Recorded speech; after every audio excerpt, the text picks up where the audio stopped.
என்ன ஆச்சு இந்த அன்னிக்காரிக்கு? இப்படி வீட்டுக்கு வெளியே உட்காந்துக்கிட்டு தேம்பி தேம்பி அழுதுகிட்டு கிடக்காங்களே. ஏன் நீ ஏன் இப்படி அழுதுகிட்டு இருக்கீங்க? ஒன்னும் இல்ல ராதிகா. ஏன் நீ என்கிட்ட எதுவும் சொல்ல மாட்டீங்களா? அம்மா அண்ணா எதனா சொன்னாங்களா? அது இல்ல நாத்து, அர்ஜென்ட்டா எனக்கு ஒரு 5000 ரூபாய் தேவைப்படுது. 5000 ரூபாவா? எதுக்கு அண்ணி?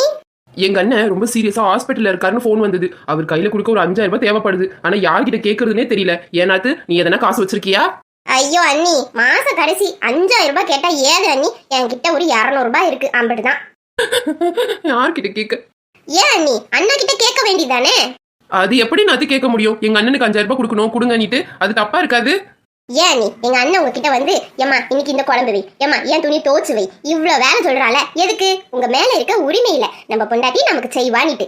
அப்ப உங்களுக்கும் அவர் மேல உரிமை இருக்குல்ல. 5000 ரூபாய் கேக்குறதுல ஏன் இப்படி தயக்கம் உங்களுக்கு? கேக்குதான் பாருங்களேன். ஏண்டி சின்ன பொண்ணு, எனக்கு நீங்களா? ஏன் சின்ன பொண்ணு, உனக்கு என்கிட்ட உரிமை இல்லையா காசு கேட்க? ராதிகா கரெக்டா தான் சொல்றா. இந்த 5000 ரூபாய் அண்ணன் கொடுத்துரு. தேங்க்ஸுங்க, தேங்க்ஸ் நாத்து. இம்பிட்டு தாங்க, இவ்வளவுதான் குடும்பம்னா. ஒருத்தருக்கு ஒருத்தர் ஒத்தாசியா இருந்துட்டு போக வேண்டியது தானே. குடும்பம்னா ஒத்துமையா இருக்கணும். கரெக்டா தானே நான் சொல்றேன்? கரெக்ட்னா கமெண்ட் பாக்ஸ்ல கமெண்ட் பண்ணுங்க.